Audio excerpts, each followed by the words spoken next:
来跟着我画一个啊，我在纸的右上角这边找一个消失点，画一条线，消失线，画一条透视线出来，然后在这边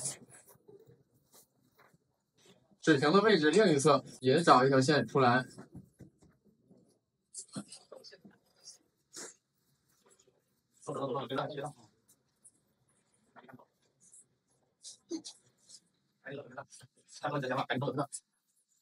那我们利用消失点、视平线、透视线画一个透视相对比较合理的方体。如果画完了的话，我们看啊，在这个方体的上面，我们再画一个方体。那上面这条边应该什么样呢？这个方向的边也是去向这个消失点，上面的边也是去向这个消失点。那么这两条边就确定了。另外一侧呢，也是去向消失点，然后再从两侧的边延伸上来，从这里也是去向这个消失点，这里去向这边的消失点，就推出来它上面这个方体。我们在推方体的时候是要考虑它的消失点的，它这些边、这些方向的边要去向哪一个消失点，这个是要考虑的。只要找到了，你就能够很快速的把它画出来。那么如果在它的上面再画一个呢？上面的这个方体的顶面更扁了，大概就得到了这样的一个方体。如果在它的下边就画一个，也是同样的道理，横向边、纵向边分别去向两侧的消失点，这就是推方体的一个逻辑。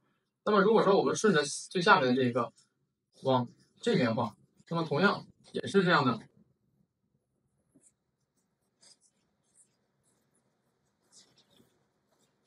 只要找好了这些边呢，分别属于哪一个消失点，哪一个方向，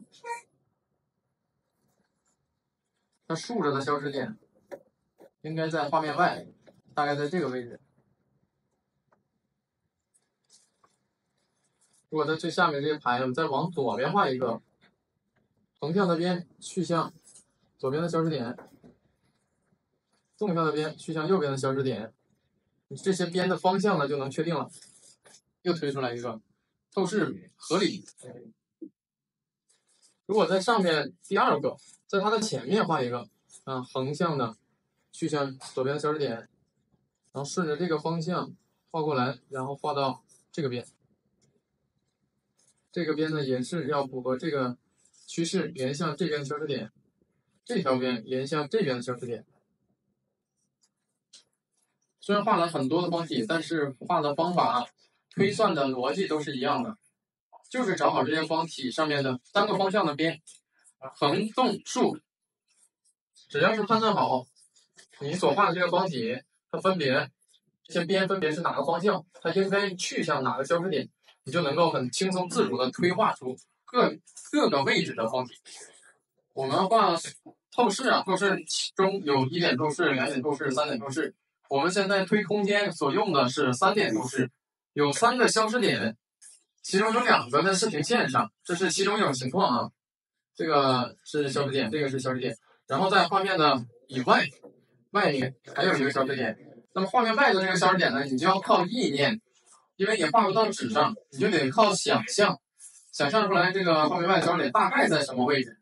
然后注意看啊，它所有竖向的线，它都是往下去聚拢的，因为我们画的这一组空间呢，它是在视平线以下，在视平线以下，那它就越往下越小，越往下越窄，越往下离你的视线、离你的视点越远。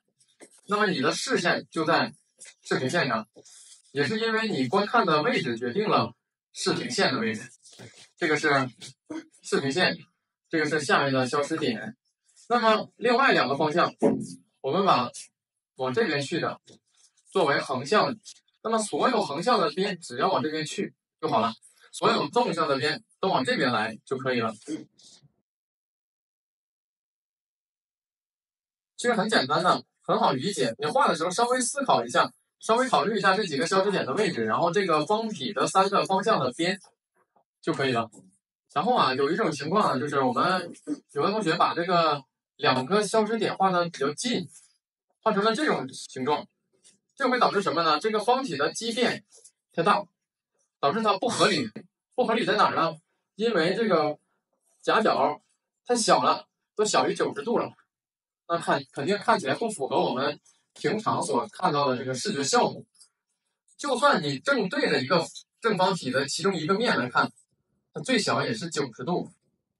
那么如果说把它画成了小于90度，它肯定是这个形看着别扭。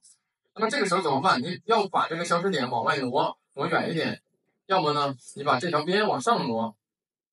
只要让这2条边的夹角大于90度，你这个方体才有可能看起来比较合适，看起来像一个正常的方体。明白了吧？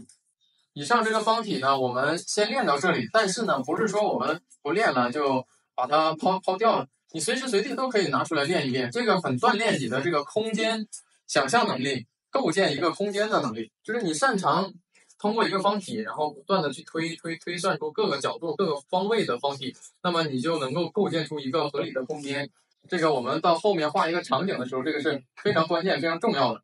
你和其他同学拉开差距、拉开层次的，也在这个地方。那别人都是生搬硬套的，非常死板的去拼凑一个画面的时候，那么你可以合理的去布局一个空间，它是有远近有纵深，是这个意思。